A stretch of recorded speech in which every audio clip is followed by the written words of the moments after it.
reporting on the games you love by people who love to game. The MMO Reporter Network.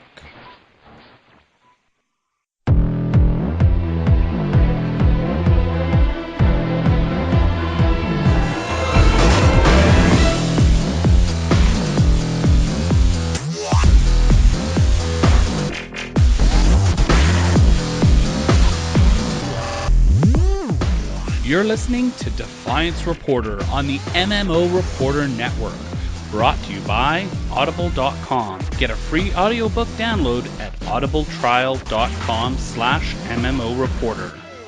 And by Doghouse Systems. Choose your weapon with Doghouse Systems.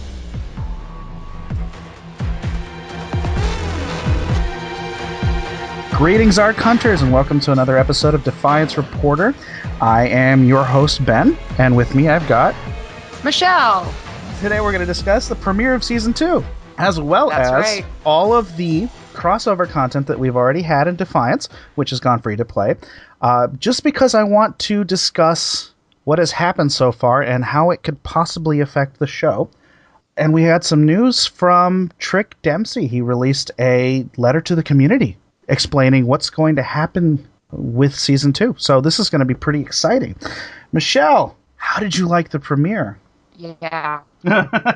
I was so impressed. I mean, I went in with super low expectations, only because my expectations were already so high, so I had to temper them. Had to. And I was so nervous. It was like watching basically the US soccer game. I had so many expectations, and luckily they were all met and then some. This is probably one of my favorite episodes of Season 2. No, I'm just playing. We've only got the one. Of all time. Yeah, well, no, I think, I'll go on record, this is my favorite episode that I've seen of Defiance so far. Now, we've still got 12 more to go, and I am looking forward to every single one of them. So, well, let's just do a recap of what's happened so far. Mm-hmm. And we're starting off the same way we started Season 1, on Founders Day, which is kind of awesome. I mean, it gives it a little, 360, whole year.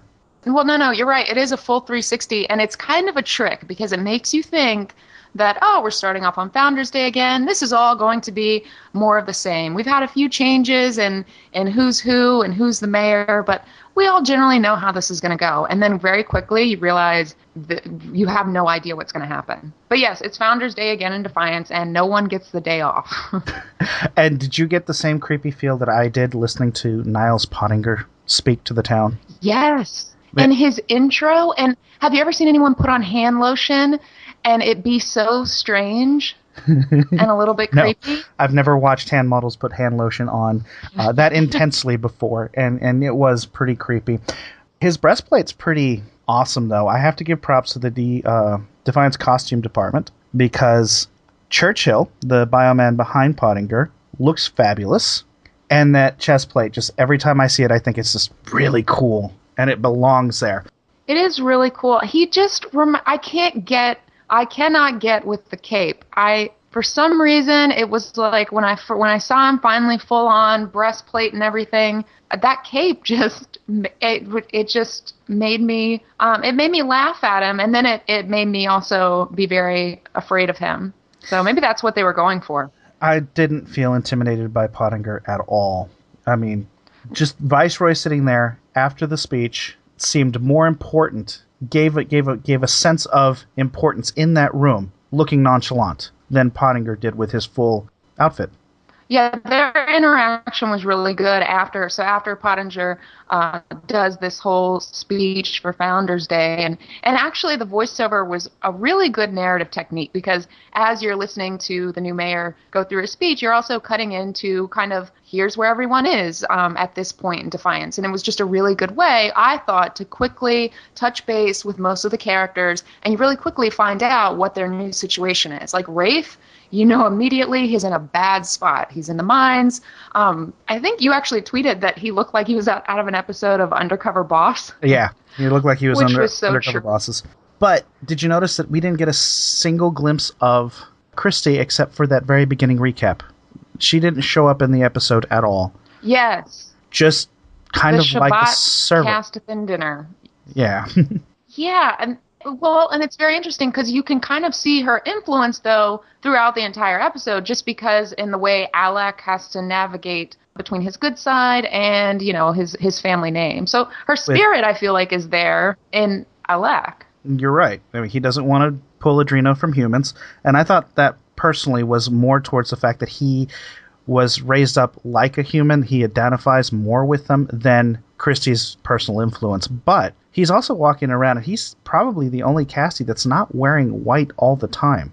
His pants are always dark. That's true. He does have a little hipster in him. Exactly. That's true. But no, you bring up a good point. He's really an amalgamation of humans, Votans, which, incidentally, Pottinger, as they were in that scene, that dinner scene, he was talking about how Defiance is unified. Our strength is that we can walk hand in hand. And, those two are an indication of that. And you're getting into one of the themes that I think that this season is going to be about, and that's the togetherness, the fact that we're humans and Erathians and Cassidans, and we're living in a community in harmony. And season 1 did do a lot of that, but it didn't feel as important as it does now with what the crossover missions were in game were, and what the feel is with Erep being the big bad guy in the room. Everybody else needs to be together fighting this one source.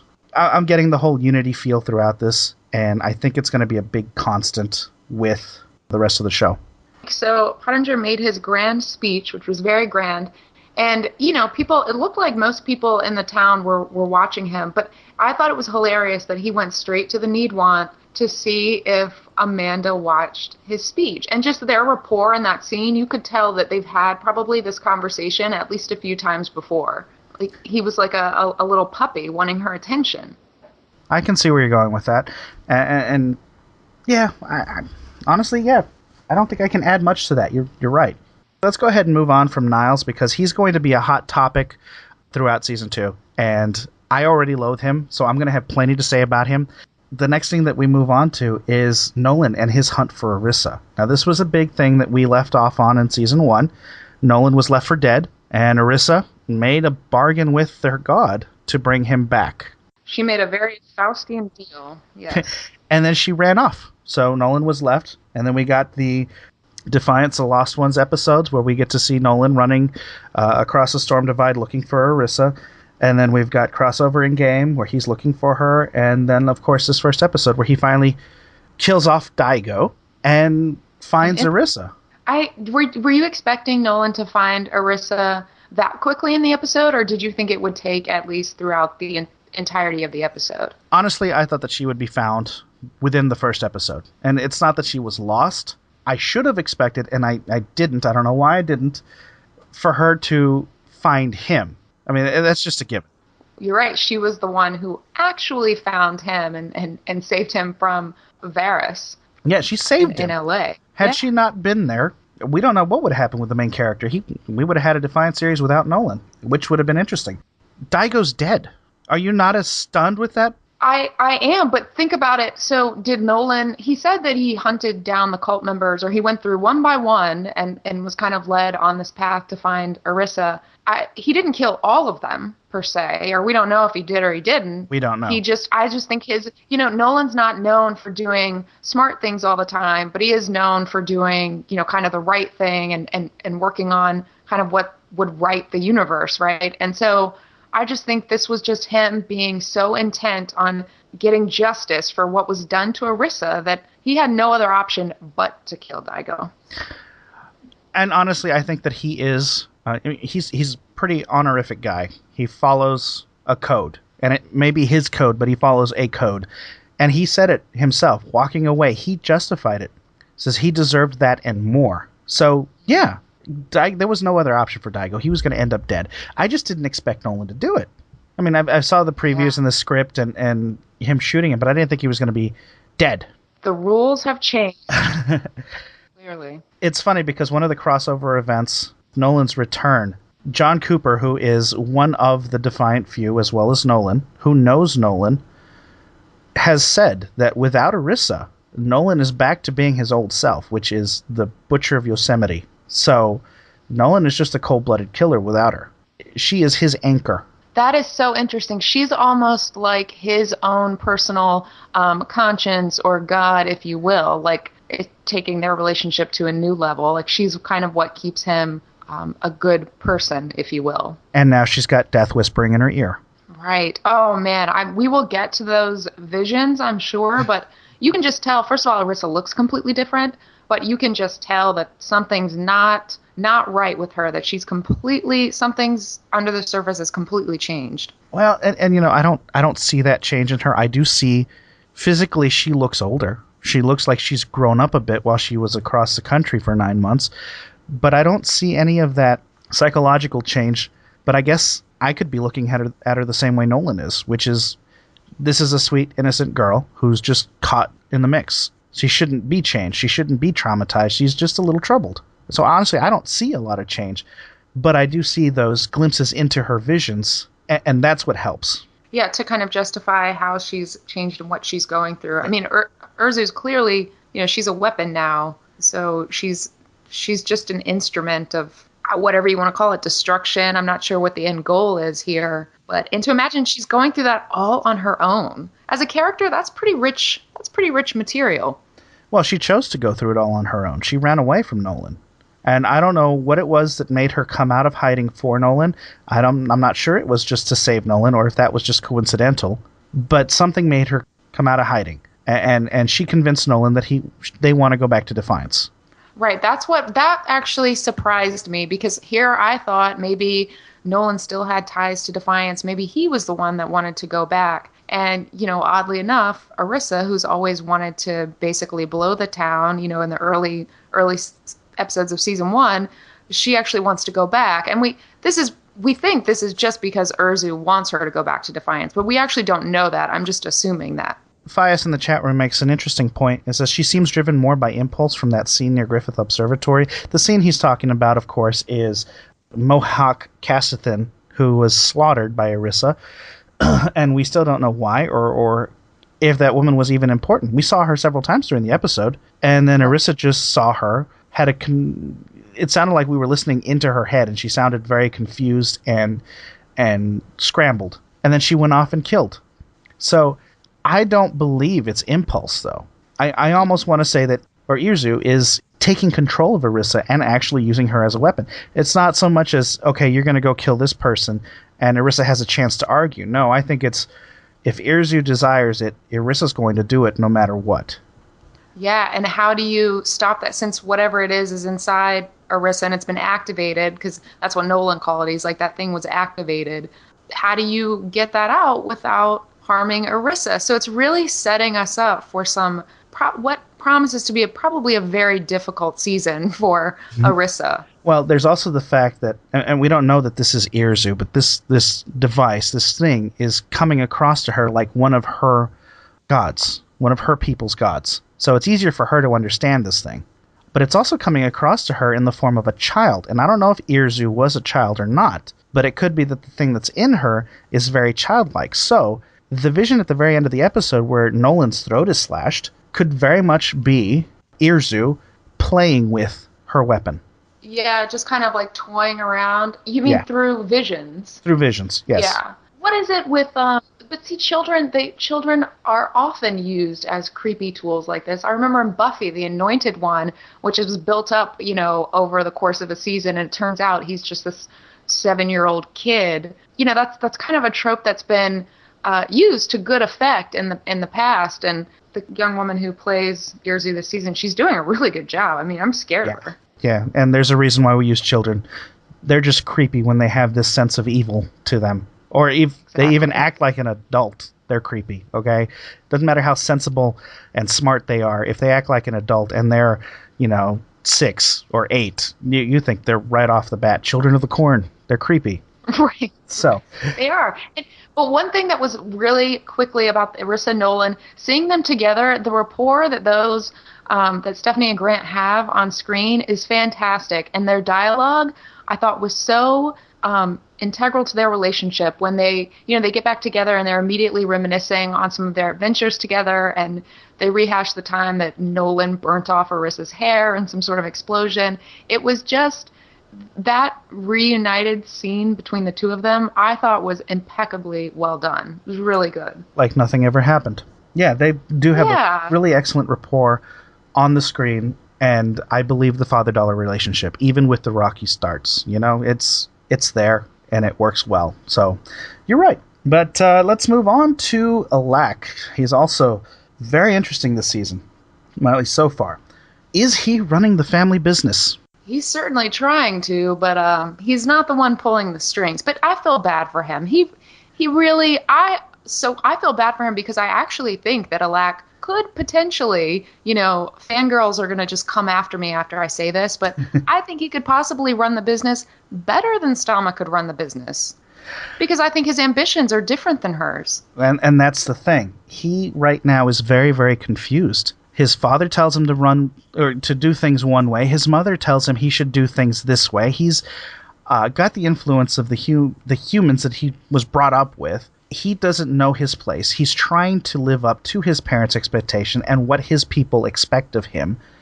And then his mother turns around and pretty much squashes him down again. Yeah. He's trying to become what his mother wanted, and then when he does it, she squashes him down saying, the power is mine now. She's become this money-hungry, greedy, or not money-hungry, but power-hungry and greedy woman.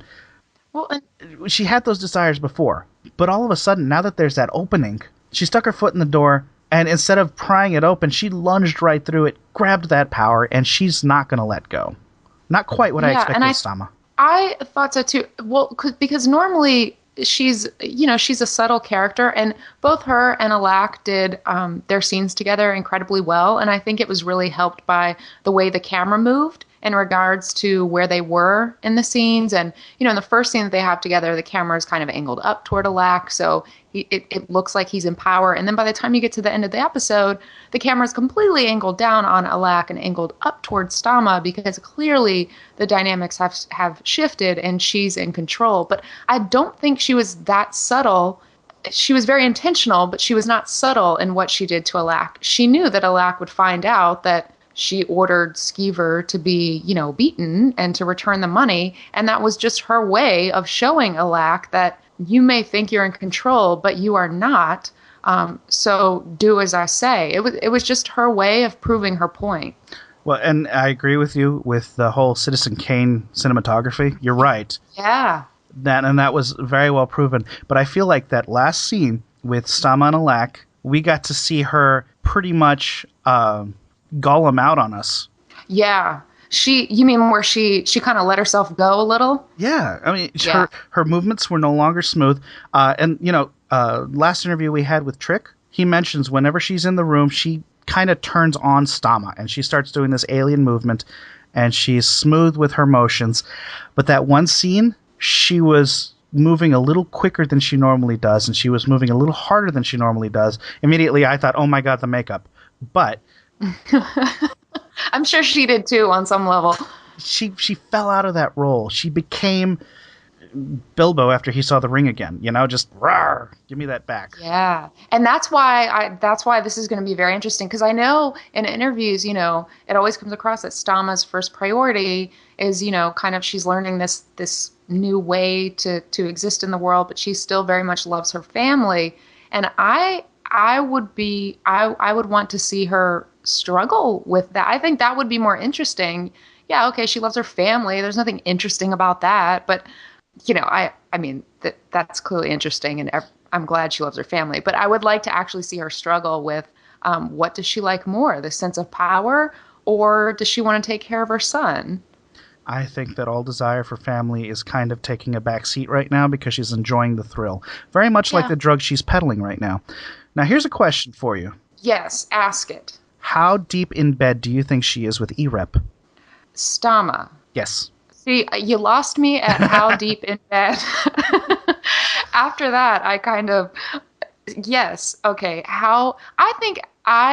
If she's playing her cards right, well... Number one, when Mayor Pottinger saw her, they greeted each other formally at the Need Want. And I think she's got plenty of resources to where she can play on the side of the E-Reps. But at the same time, why would the E-Reps trust her? Her husband, murdered one of their generals. So she would have a lot of making up to do in order to get back in with them. Okay. And maybe she's trying to do that. I don't know. I like the answer. Sounds like I threw you for a loop there with that question. Yeah, I thought you were going to ask me how deep in bed does she want to be with, I don't know, name your person.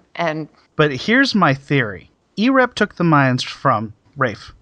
Yeah, they own them now. They're working the miners a little bit harder. Okay, quite a bit harder, which was obvious from everybody being so tired.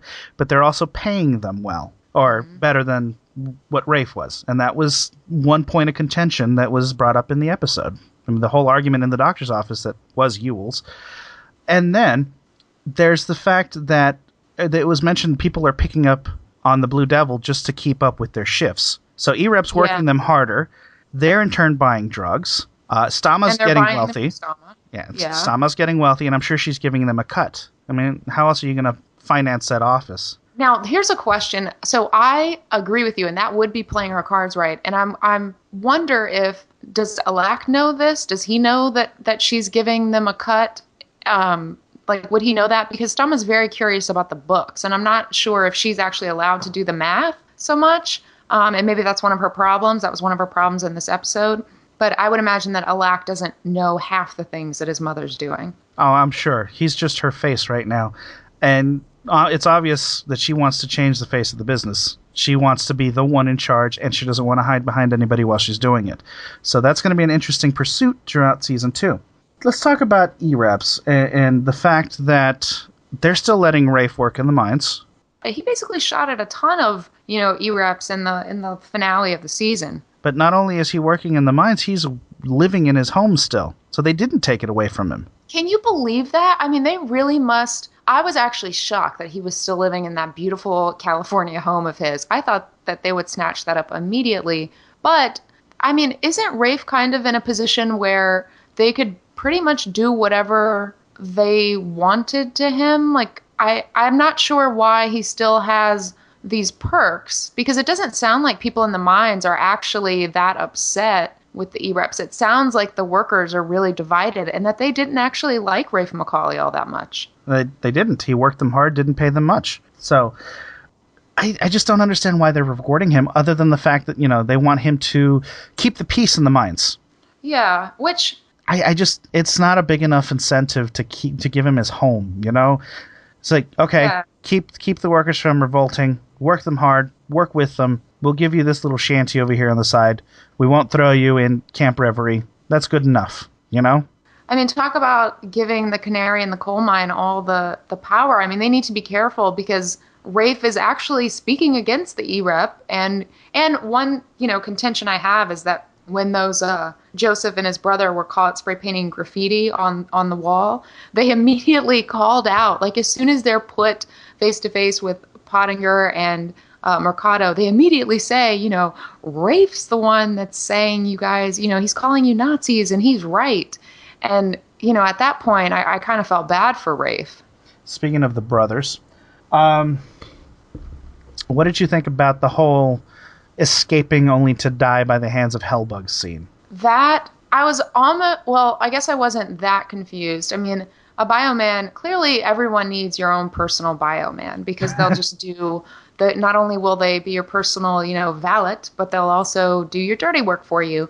And it was an interesting way that they did that. Now, I'm not sure. I guess I would have jumped out of the back of the roller too and taken my chances, but they didn't know that they were in the middle of Hellbug, country. These kids didn't know that. That was one aspect that was a little hard to believe, but the other aspect was the fact that, okay, I get your plan. You're going to get out, you're going to take a leak, and you're going to let them sneak out. But one, the roller shuts off like it ran out of gas. Okay, and that's in order for the back, which is an electronic lock, like an electromagnet, to shut off and let them out. How? So how do you? So you know this, Ben, because he said that it ran out of gas. I was so focused on the Bioman taking a leak and just worried about him flooding the rest of, Hellbug Country that I didn't focus on that. I just knew that the door opened magically, and I wasn't sure why. I just thought Churchill did that somehow. No, he walks out of he stops the car, he puts it in park, it's still running. He gets out to take a leak. They look out. He's standing with his back to them, starting to take a leak. Then the car or the van, the transport, shuts down. The door automatically unlocks, and then they bolt. So Fias says that he remotely turned it off. I don't believe it for a second. I mean, they have to retrofit all these vehicles with goulenite as fuel. Otherwise, they're just basic vehicles. I don't know. At least now we know where all the blue drinks come from. This is true. But that whole, I also wonder, that Joseph has to be a pretty fast runner if he, escaped Hellbug Country and ran all the way back to Defiance and made it in time to his own father's funeral at the Needwant. He's been doing a lot of work. Don't you know that there's only one Hellbug in Hellbug Country and he was distracted eating his brother? Hyatt Merch was lunch. Yeah, and talk about a downer, like coming to your own father's funeral and having to announce that your brother's just been eaten by a hellbug. Can it get any worse than that? Worst day ever. But it did lead to one of the better scenes of the episode. Oh, my favorite scene, I know. But one thing about that whole, plot line, even though we still, we may wonder how they actually did get out and get eaten. But I do like that just meshed kind of perfectly with everyone's narrative that was going on. So it was the perfect catalyst for Amanda to go talk to the new mayor and, take a job. So, narratively, it fueled things along. Well, and honestly, reading some of the reviews that I've seen online, there's been some positive, some negative. Well, there's more positive than negative, but the few negative that I've seen, there's one nitpick that I've noticed that almost holds true, and this was the perfect example of it, was the fact that everybody's falling back into their old roles. They're just falling in like nothing ever happened because that's where they belong. And I understand Amanda's ambition to be the pure person, to run the town with truth behind her back and not hiding from anybody's bullshit, Mm-hmm. But she's running the Needwant. And is she doing it for her sister? Is she doing it because she needs to do it? But how do you go from being a madam to back in the mayor's seat? Or close to as she can. She is now chief of staff for Mayor Pottinger. But she's still going to keep running the Needwant. Well, okay, you bring up a good point. I actually don't know how she could do both, but I just assumed in my head that she was going to still run the Needwant, but also kind of advise Pottinger on the side. How can she do that if she's going to be chief of staff? She can't do that side job. And then there's the fact that last Founders Day, wasn't she chief of staff for Mayor Nikki? Yeah, she was. So you're right, full circle all the way. And I read that review, and that criticism does that has some weight to it. But we don't know yet. We've only seen one episode, so who knows how the roles are going to shake out. There are some people that still aren't, they don't have their old roles. Yule's still in prison, Daytax in prison. So I still think there's some shakeup that can happen. We'll see what happens with Tommy. I actually was really annoyed that Tommy was chief lawkeeper under the E-Reps.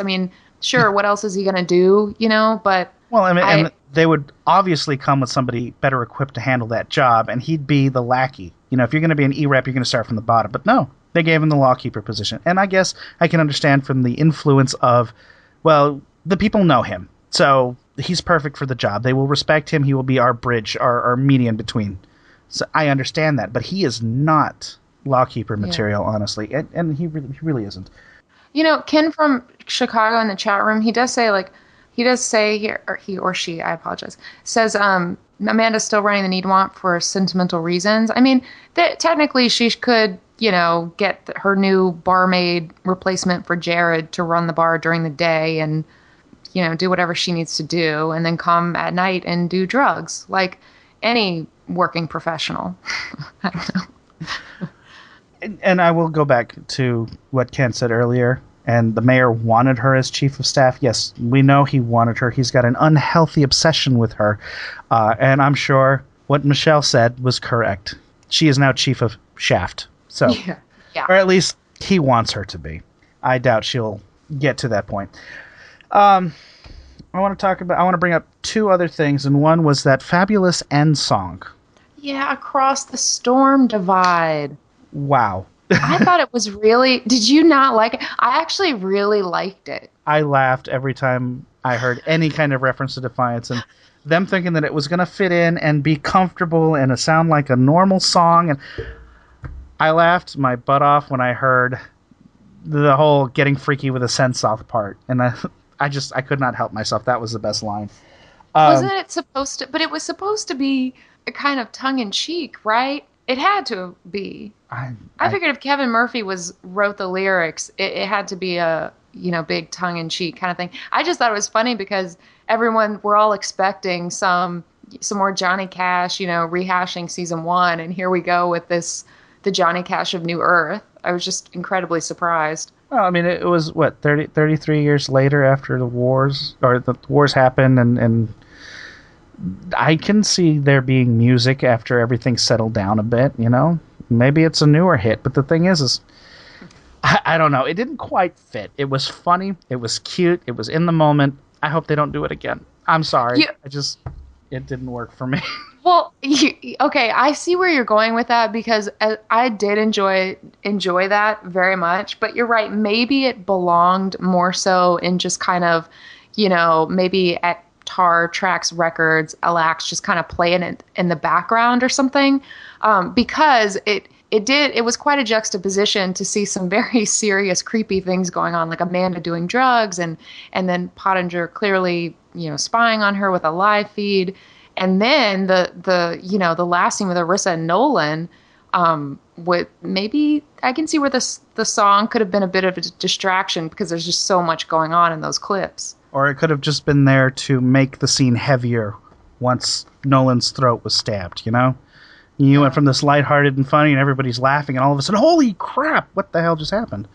I mean, yeah, I was not expecting that at all. I almost had whiplash turning towards the screen. I'm completely gullible. So I knew it didn't happen per se, but I was just not expecting that vision at all. I'm kind of torn between the fact that they made it a vision and what it could have been if they had just left it the way it was. I mean, obviously Nolan's going to try to find Arissa help. Doesn't matter that she stabbed him in the throat, if he survived even. So it could have gone either way. I'm a little curious to see how it would have gone if they left it as it was and not a vision. But still, it was one hell of a neck breaker. Yeah, no pun intended. Yeah, it really, what a way to end, for all intents and purposes, a really, really great episode, a very good start to the season. It's hard to catch people up from, over 9 months. So I thought they did it in a very, narratively pleasing way. They did. Now there's one last thing I want to talk about. Awkward hand jobs. Oh my God, I cannot believe handjob hasn't come up. How many minutes are we into the podcast? No one's even mentioned handjobs? Who are we? I was holding on to it, no pun intended. No pun intended. until the very end of this discussion because what? Okay, well, we knew it was coming. Oh, yes. No pun intended. But we knew it was coming because we saw in those early clips, you saw Stama kind of reach into the fence. And talk about erect edifices and whatnot. Yeah. But, wow. Yeah. It was very awkward with that particular scene because they were talking about a lack while doing that, okay? That's what made it so intensely creepy. And not only... they weren't even really talking about him beforehand, but Stama kept bringing him up while she's, doing it. I'm like, is this what women on New Earth do when they don't have, I don't know, the Daily Show to turn on while they're, jerking people off? You see, we're learning about Cassithan males and their hierarchy in the whole social structure. They expect other people to do that for them, particularly women. They don't expect themselves to do it. That's why they call them handmaidens. I'm betting so. But oh my God, I channeled Chris. I really, really did, and I understand him from season 1 now because the season 1 didn't bother me when Alak was being hugged by his naked mother. That whatever. She was naked. It happens.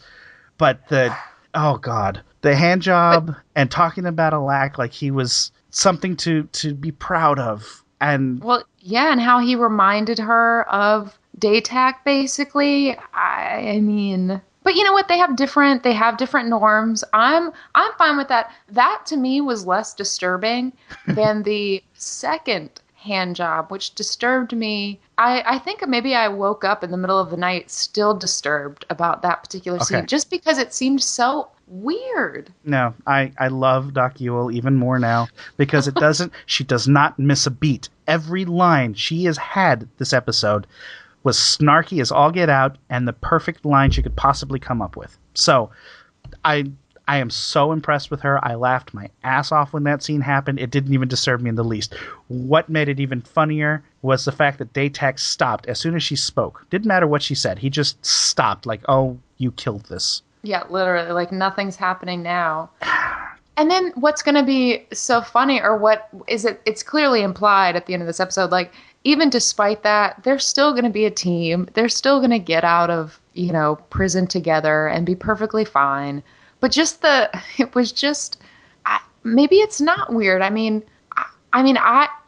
would not do the same thing if Doc Ewell were sitting next to me. I'd be too frightened. But, Daytak was kind of like mid-sleep. So was he just reaching over because she was the next thing there? They were huddled because it was cold. It was like they were fighting off a strong cold wind. It didn't look like they were falling asleep. It was late evening, but it looked like they were fighting a cold, like just a cold wind. So they were kind of huddled together, and he wanted a little extra warmth, Well, that will get your body temperature up. If you that's one way to do it. That's true. Okay, so we want to go through our unanswered questions and some speculations. If you want to read them off, alternate, we can do that. Yeah, so clearly Nolan's kind of unattached to the idea of going back to Defiance, so he didn't even contemplate it. He was like, let's go straight to Antarctica.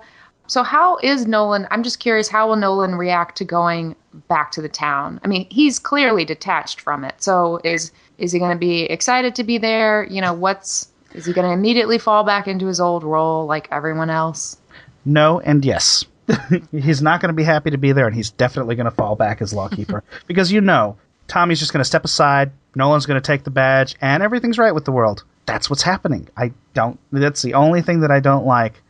We were promised. The E-Reps are okay with that. They're like, sure, Nolan, you deserve to be chief law. That you brought up a good point earlier, in that the E-Reps don't care about these sorts of things. It seems like they would care who was chief lawkeeper. Yeah, but then again, Nolan did steal Orissa from them, so I don't think he's necessarily welcome in the town. But something's going to change that. True, maybe he'll save someone. How are Doc and Daytak going to escape? And will their partnership last once they're out of Camp Reverie? Which is a very good question. Yeah, do you think Doc's going to blow something up, or is she going to poison something? Or I don't think explosions are Doc's forte. She's more into the pathogens and viruses that kill off people. But I have no idea what their escape plan is. She must have seen something in the pattern that they rotate, or it's going to be some kind of prison break, Yeah, and do you think that alliance will continue once they get back to Defiance?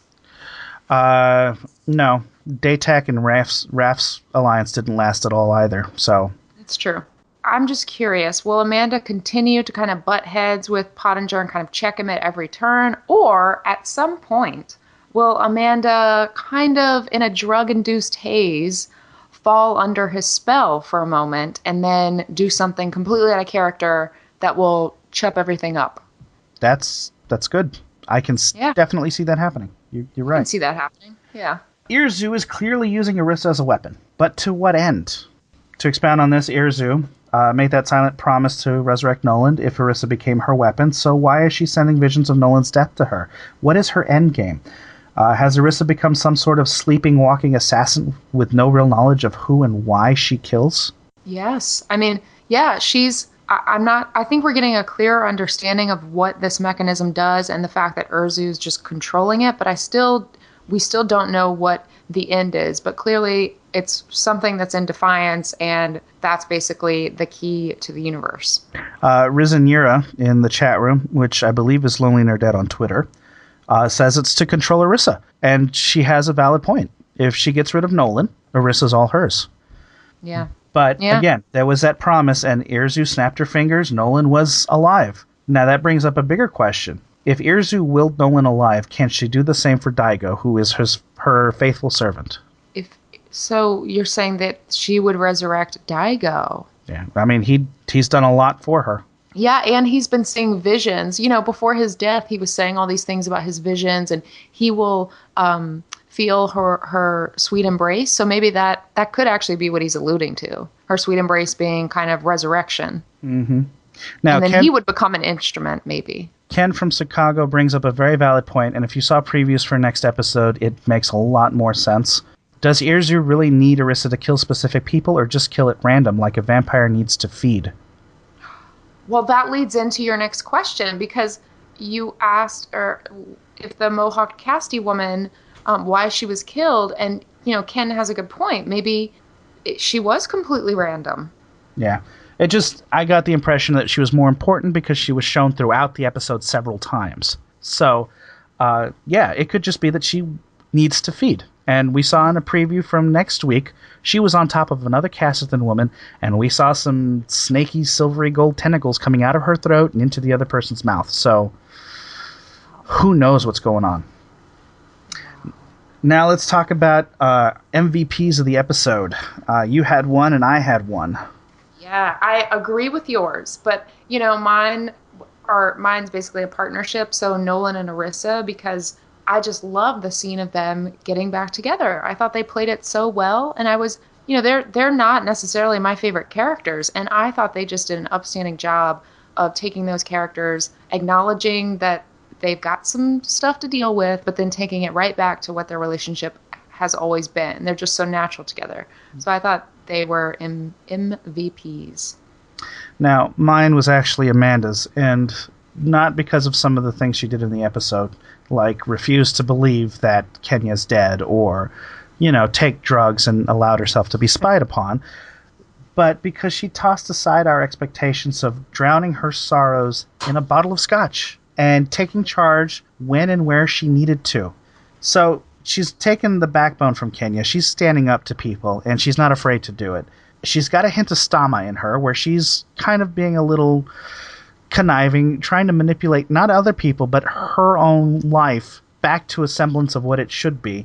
And she thinks she can run this town again, which I have no doubt she can. So yeah, I think Amanda has come a long way. Now, we live tweeted this event, this premiere, as well as many other people. Yeah.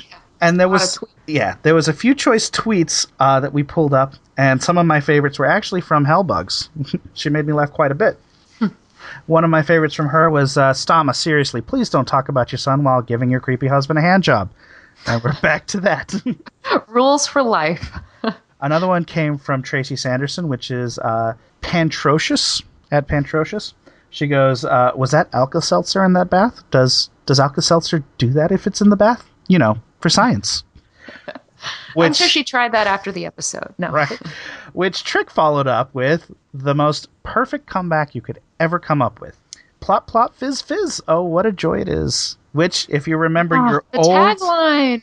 If you remember your old Alka-Seltzer commercials, a nice little jingle comes with that, and I can hear it in my head when I read that. So... That's so funny, because that's funny. It was the tweet and the reply from Trick were phenomenal, and that made my evening. And then David Peterson actually tweeted in reference to the merch boys. He goes, "Poor kids. If they'd read the script, they would have known there were hellbugs in those woods," which gave me a little groan and a facepalm, but it was still a great tweet. Oh, I love those meta tweets like that, where it relies on meta humor. Those are my favorite. Call me corny. I love those. I had Jesse Rath basically summed it up for me when he tweeted, well, 2 handjob scenes and 2 masturbation scenes later, that was episode 1 of Defiance Season 2. Which, I mean, it's a great summary. Are we going to keep a tally now? See how many awkward sexual positions we can get into? Yes, Defiance by the numbers. Instead of like TV by the numbers where they talk about ratings, we'll just talk about masturbation scenes. Fantastic. Heir to the Demon, otherwise known as at SLD3 sign, he makes a good point and says that drug abuse should not look this sexy. And that's true. It just looked like, Amanda was lighting some incense and going to have a night on her own. And it looked great. And then the last tweet, just because I was going through and it just gave me a exhilarated burst of energy. Chris, who used to host this show with you, said that it was a great first show for season 2 of Defiance, and he can't wait for more and to listen to Defiance podcast for their take on the episode. And it made me wonder if we did him justice tonight, which we shall soon find out. Yeah.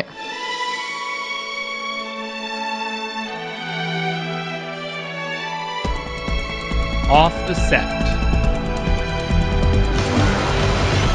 We're bringing Off the Set back because you know what? We got the show back. This is awesome. So we scrounged around the internet, found a few reviews, and there are so many we had to culminate and just kind of cut a few of these. But there's links in the show notes. We've got 1, 2, 3, 4, 5 of the reviews that we read, and we pulled out some choice quotes from them. We can go through them real quickly, but they will be in the show notes. Please take your time, review these reviews, and let's see if we can leave some comments in them, either agreeing, disagreeing, bringing up some valid points, because we need this show to have more followers. We need more people to watch this. And, it had a great start, but we needed to keep that start. We need to keep those numbers. So we had one from IGN, which reviewed the episode.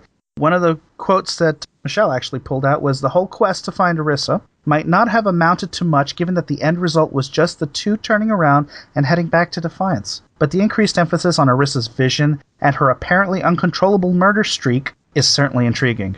Amen to that. Seriously, they summed it up in a nutshell. And then we have, so that one was retweeted a lot. I saw that article got a lot of press, so people should definitely take a look at it. It was pretty good, an honest review. And then there's another one from the avclub.com where I think I may have pulled this one out too, but he's talking about, Alak and Stama, and the review says, "What makes this part of the story stand out in this episode isn't Alak himself, but his mother, Stama. To no viewer's surprise, she's really the brains behind the operation. What Defiance does well, though, is make that a surprise to the male characters on the show, particularly Alak.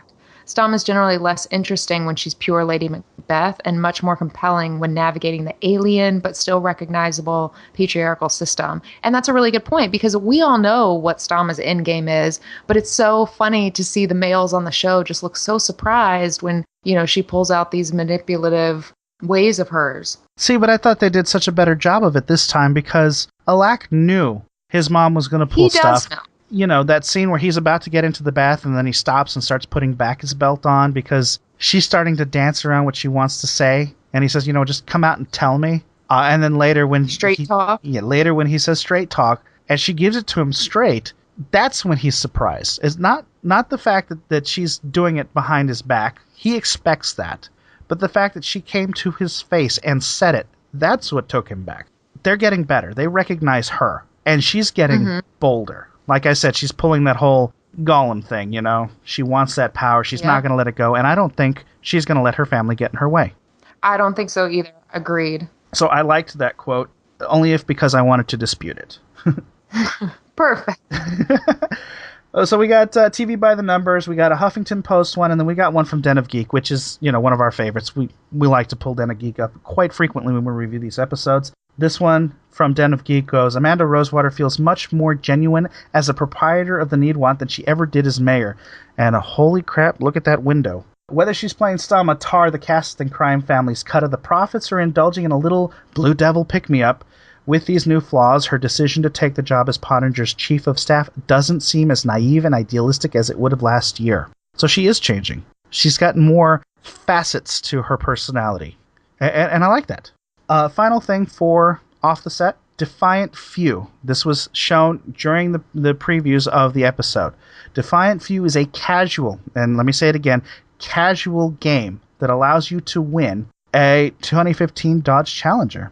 I have the site up right now so that we can go ahead and just take a look at what it looks like here. Here's the Defiant Few site. So those of you watching on the stream, you can see this. And there's that beautiful Dodge Challenger that you can win. Now, the way to win is obviously you have to register on the site, and every episode, there's 12 missions, one for each episode that airs. You have to complete each one of those missions to earn an entry into the sweepstakes. So in total, you get 12 sweepstakes. And, it's got really great artwork.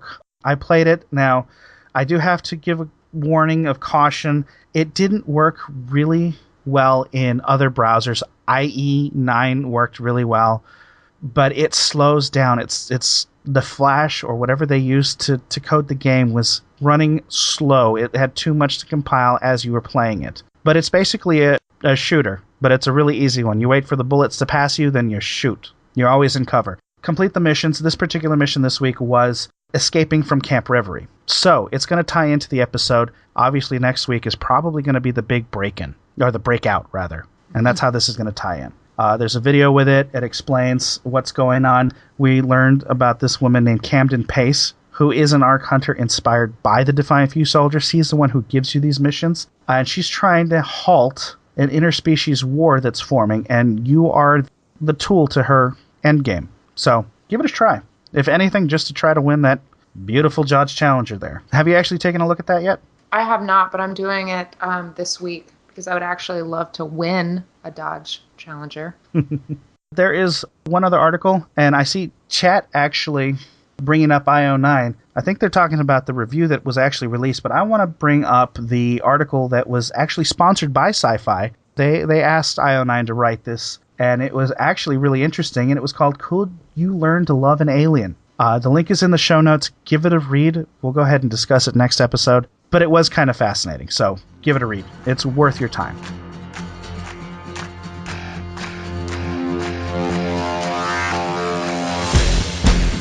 News from the Bay Area. Let's talk about the game. Season 2 crossover content is well in its way. We had 3, Cradle to Grave, Sama's Interest, and Nolan's Return.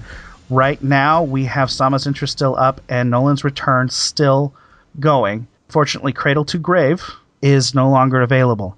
But this first crossover content was, in my opinion, the best of all 3. It brings up some very interesting stuff. The face of this mission tasks you to help Aaron Nyden find medical records for William Paraba, who happens to be, well, he's in critical condition, but he happens to be famous as one of the first human Votan hybrids on record. He is half human, half Arathiant. And there's a lot of science that's actually discussed within the game and outside of the game about this particular thing. And it's really interesting to follow. But this particular mission, while it is focusing on the fact that, hey, it's a human Votan hybrid, dark matter's involved, and it turns out to be something else. It wasn't about the hybrid at all. It was more about what they gave the hybrid. Turns out he was injected with some old Voticide 4X, which is basically virus that wipes out Votan life on Earth. Doesn't affect humans, kills Votans. Okay, and this was Dark Matter's attempt to blackmail the Votan Collective. He wanted to blackmail the Votan Collective, saying, we're going to release this unless you start a war with the humans. They won another Pale Wars. See, now, I don't know, Michelle, if you know this, but the Dark Matter, they're totally anti-human. Okay, that then explains why they would want to start... Isn't that an interesting way to go about it, though? To do this vaccine to then start a war with the humans? Why couldn't they just do the inverse of that vaccine and then just kill all the humans? They tried that, actually. Oh. Before the crossover, one of the DLC contents was actually about Dark Matter, well, actually discussing Doc Yule and Aaron Nyden's collaboration to create something that wipes out human life on Earth. Ah, that sounds just like our good old Doc Yule. That was pretty much what they were talking about in Season 1. The fan of her work was talking about her work on this virus. And in the game, as the Ark Hunter, you were able to stop that and eliminate that virus. So Dark Matter's next exploit was to find this virus that, lo and behold, was actually created by the Earth Republic, or Earth Military Coalition, rather. They decided to take that and threaten the Votanus Collective with it, saying, we're going to use this unless you start a war. And when they did that, they tried to test it on William Paraba, and then they came back and tried to destroy all evidence of it by trying to kill the brother that led them to this. And it's just, long story short, it didn't work. One of their many attempts to try to get rid of us. They're just not good at annihilating races of people, it sounds like. They're not good at erasing human life, no. So there's a few things that we learn about this. Dr. and Mr. Paraba wanted children and were able to have one, which was Will. But Dr. Paraba, which was the mother, died during the pregnancy. She actually didn't die of natural causes. She was killed. Only because Wow. she is a doctor. She would have found out what was done to her children, to her child, eventually. So in order to stop that from happening, they saved the child, gave it to Mr. Paraba, and killed the mother, saying it was an accident during childbirth. In the end, Mr. Paraba... And they have no idea what actually is inside of the kid. They have no idea that the kid's a hybrid? No, they know it's a hybrid. That's why they came to Dr. Franklin to do this. But because Mr. Paraba is an Arathian, Dr. Paraba was a human. They wanted children.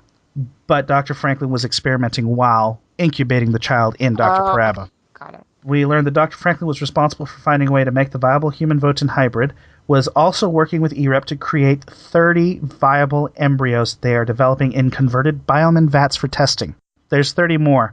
And now, this was years ago. William is an adult now. So I don't know if those hybrids were let go and are living in the populace, or they were all killed off slowly while they were being tested on, or if one of the previews that we saw for the whole season 2, one of the scenes that we saw, and we discussed this through the screenshots, that hand in the bubble and that person extracting, that could be one of the hybrids coming out. So I feel like this is going to be brought up in season 2. That's my person. At least one of them is around. So we'll find out about that. Yeah, I can see that. And we learned about the Voticide 4X, what Dark Matter's planning, and that Aaron Knighton has a budding relationship with Rosa. That's the end of that crossover. Aaron Knighton, who we know is an Indigene, and Rosa, who is a human running the Top Notch Toolworks, they're having a budding relationship. Not only are they a human Votan relationship, but they're also, as you like to call them, Galians. Yes. Wow. Never mind. I was gonna make a crack about them having children, and what goes into that anyway. So there's a lot of room. There's a lot of science. Like the Arathians, they don't have any Y chromosomes, and they've actually got 3 instead of 2 chromosomes that go into the mix. And there's a lot of science. Rissaniera is actually pointing to her Dropbox to a file that she's got on the science. So I believe Fias has actually talked about it too. It's a lot of science. It's very interesting, and I really do hope that they bring that along on the show. The second DLC was Stama's Interest. This one was more upfront. It was about basically Varys hiring you as the Ark Hunter to help him on a case of stolen shipment, and in this case, the shipment belonged to Favi Tar. And I still don't understand why he called her Favi. I don't know if it was a title or if she was quote-unquote undercover as somebody else. I still don't understand that part, but it was obvious it was Stama Tar. Same last name, Obviously. I mean, she works for the House of Tar. And Varys' enemies actually intercepted the shipment for the House of Tar. And it sounds like Stama's actually branching out to the Bay Area, peddling her drugs everywhere. So we may actually end up in season 2 over there, or Varys is coming back. We saw Varys in the first episode. He may show up even later. So there's that point of crossover is already shown, and it was good. I was a little disappointed in the fact that Varys didn't talk the way he did in game and was less decorated. He has more color in game than he does on the show. But the crossover was there, and I appreciated it. In this one, we were it was to inform us that, one, Alak is head of the House Tar, which we didn't know prior to the premiere. We could have assumed, but we didn't actually know. That Stama and Varys are in bed together. Ah, okay. Not physically. Right. Again, I perked up, but no, I see where you're going with this. That while Varys was the one screwed by this theft, the true target was Stama, and that they didn't want to be known as of yet. And that someone in the tar business has been removed, and Stama is looking for someone to fill that position, namely the Ark Hunter, which was just something that was thrown in at the end, but I think it could be important. I don't know who, and I'm very eager to find out. So that was pretty much Stama's Interest. It was very easy. Nolan's Return was the most recent one, and it's pretty obvious. Nolan is running around looking for Orissa at this point, and we actually run into him while investigating something for John Cooper in the first place. Some bandits moved in and are running a Votan trafficking ring, and Cooper doesn't want that stuff in the bay, so he tasked us with getting rid of it. Long involved mission later, right towards the end, Nolan all of a sudden appears when we could have used his help in the beginning. And we didn't quite need him in the end, but he ended up showing up. And the first thing we got to do was punch him in the gut, which was awesome. But in this DLC, we learned a few things, like the 99ers were responsible for kidnapping Votans. And the 99ers are the miners. that they're miners that have been retrofitted with, well, let's call them bionic parts. And they're more machine now than they are man. But it's an addiction, adding biological machinery to you. I want to see a 99er in the show, and I don't know why it hasn't come up yet. And I thought for sure that Murch was going to survive and they were going to give him an arm. Yeah, I know. I still don't know actually why they didn't have to kill him off. That would have been a perfect way to incorporate them. I mean, the mines are a huge storyline this season, too. I want a 99er. Anyway, the 99ers are led by a Kasathan woman named Kihako. She's also called the Predator of Serpents. Now, I don't know if that's foreshadowing to the fact that maybe she's hunting Orisa or she's helping Orisa, because Orisa is the devouring mother, but she's also belonging to the snake cult, you know? Yeah, and she's kidnapping Arathian, so maybe the Mohawked Kasathan girl has some sort of connection to Kihako then. Could be. All I know is that we end up killing Kihako. And what she was doing was she was kidnapping Arathian males, not Arathian females, so Nolan was off on his target, but she was looking for a partner for the devouring mother. So, I don't know. Yeah, she was looking for a mate for the devouring mother, and no one has measured up yet. Crazy. It's kind of creepy.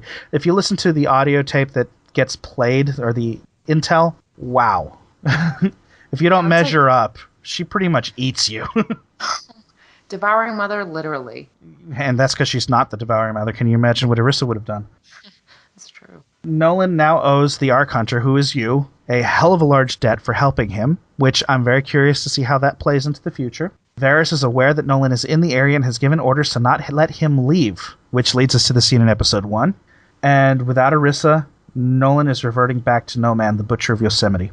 All of this is kind of given to us right before the premiere, and it really helps. If you played this content before watching, it really helps and adds to the story. So I'm loving these crossovers.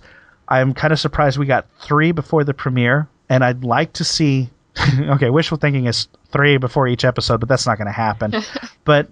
you know, 1 a week, 1 every other week, that'd be awesome.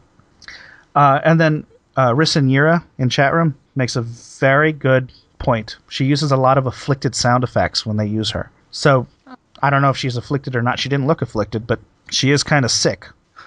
And then, added to the game, Defiant Feud Durango challenges. We've now got time trials in Paradise and in Madeira. There's 1 in each.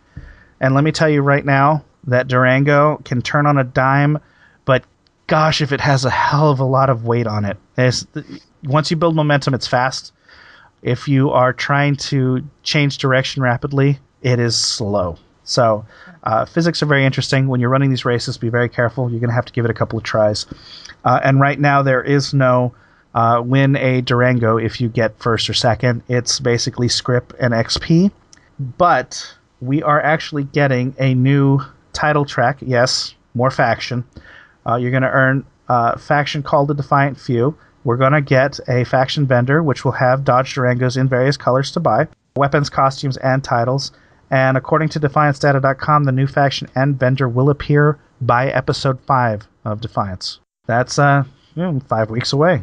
And then finally, the big news. New threat coming from Silicon Valley. It's finally been official. Silicon Valley is the new landmass that's coming, but there's so much more coming with it. I'm going to quote off this article. It was written by Trick. It says, "There are more interesting times ahead. Starting with the Gunslinger trials, we began to drop hints of the dire events occurring in Silicon Valley. Von Bach Industries has research labs in the valley, but communications with these remote facilities has been disrupted for months now. It won't be long before the troubles there come spilling out to the rest of the bay. To give you an idea, here's the state of one's lab." And then with that, we got some beautiful artwork to go with it. I didn't get those assets ready, so in the meantime, you guys can have a twerking Nolan. Have fun with that. There was some pictures. There's a concept art of the Silicon Valley, and then there was pictures of what we call the Grid, which is a new enemy coming. And oh my lord, they look creepy as heck. We got a lot of content coming out over the next 3 months. New missions, new gear, new vehicle, and a new landmass. We know about the vehicle. We know about the landmass. So the new missions and the new gear, I'm looking forward to. You see something bad is happening in the Ark Belt, and this made my ears perk up right here. Something bad is happening in the Ark Belt, above Earth, that has not come down yet. Yeah. So, I don't know if that's going to be in the show or in the game, but I cannot wait to find out. says, and on our quiet planet below, as events in St. Louis and in San Francisco reveal startling similarities, you'll realize no one will escape the conflict to come without sacrificing something they hold dear. I'm very curious to find out what's happening in the Arc Belt. I don't know if this is going to be one of the main things that's happening in the show, but the game is going to get very, very exciting. Silicon Valley is overrun by the Grid, and a strange new cult has begun to take root in the Bay. New missions, new battles, and new technology beckon brave souls to gamble with their lives. I can't tell you how excited I am for this. I really, really am. One, new landmass is going to be fairly big, and it's about time we got some change. I love this game. I'm getting a little tired of the repeat assets, and some change would be nice. And the concept art looks even more alien than what San Francisco did. The Grid, they look tough. They don't look as tough as the Votans, but I'm curious to see how they've evolved into what they are now, what they really are, and what's going to happen. I mean, there's got to be some... It looks like reskinned... one of them looks like a reskinned Scrappers. One looks like one of the Scrappers, so I'm sure they're going to behave just like them, maybe a little harder. But they're coated in what looks like stone skin. That's just very, very strange. Let's go ahead and go on to the coupon codes. Michelle, you want to read those out for me? Sure. So we've got coupon codes. First one from Doghouse Systems. You can use the coupon code MMO Reporter at doghousesystems.com, and you can double your RAM if you use that coupon code and go with Doghouse. And then the second is from audible.com. You can go to audibletrial.com/MMO Reporter to get your first month free. So definitely go check both of those out. Yeah, especially audible.com. And get us some Defiance books. Yes. All right, so last minute announcements for those of you who have missed out on this, and shame on you. You should have watched the episode and gotten this code yourself. This week's Arc Hunter code is Paradise, Paradise. Remember, log it in at defiance.com/ego, and you'll get this week's reward, which is actually a 15-day patron pass. Also, do not forget this code expires Saturday, June 28th. These codes last for 10 days, so even if you missed it, by the time you're watching the next episode, you still have time to enter it. Also, Joint Defiance Reporters PC Clan Igni Farouk. No registration is required. Just look for me in-game, Corso, and I'll just add you. I mean, it's easy as that. We can go and play together. It's free to play, so you have no excuse. And then finally, there are many ways that you can contact us. If you want to give me some corrections, if you want to tell me, no, the show should be this way instead, or just to talk to us. Send us a message. We got plenty of ways to do it. Michelle? Yeah, you can email us at defiance@mmoreporter.com, or you can go hands-off and kind of visit the website and lurk around a little at defiancereporter.com. Or we would actually really love to hear your voice. You can leave us a voicemail at 616-666-6778, or you can just click the fancy widget on the right-hand side of the page when you visit the website. And then, of course, we're on all the social medias.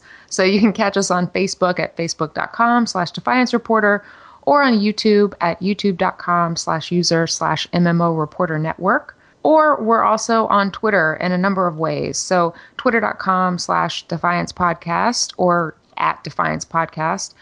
You can find me, Michelle, Women of Defiance, at twitter.com/Women of Defiance. And you can find Ben at twitter.com/NebsInsane, NEBS Insane. All right, thanks for that, Michelle. It's a great show. It's a long show. We had a lot to talk about. We tried to keep it under an hour, but that doesn't look like it happened. But you know what? There's just so much to talk about and analyze, and I love this show. New episodes. It's just so much fun. So we'll be back here in a week. Most definitely. Next Sunday, 8:30. We'll try to keep in an hour or shorter. Yeah. Thanks for joining me. Those of you in chat room, thanks for joining us and listening live. We really appreciate that. But give us a download as well. For those of you listening at home, thanks for downloading us week after week. We hope you enjoyed the show, but most importantly, we hope that you come back, listen again, and watch the show.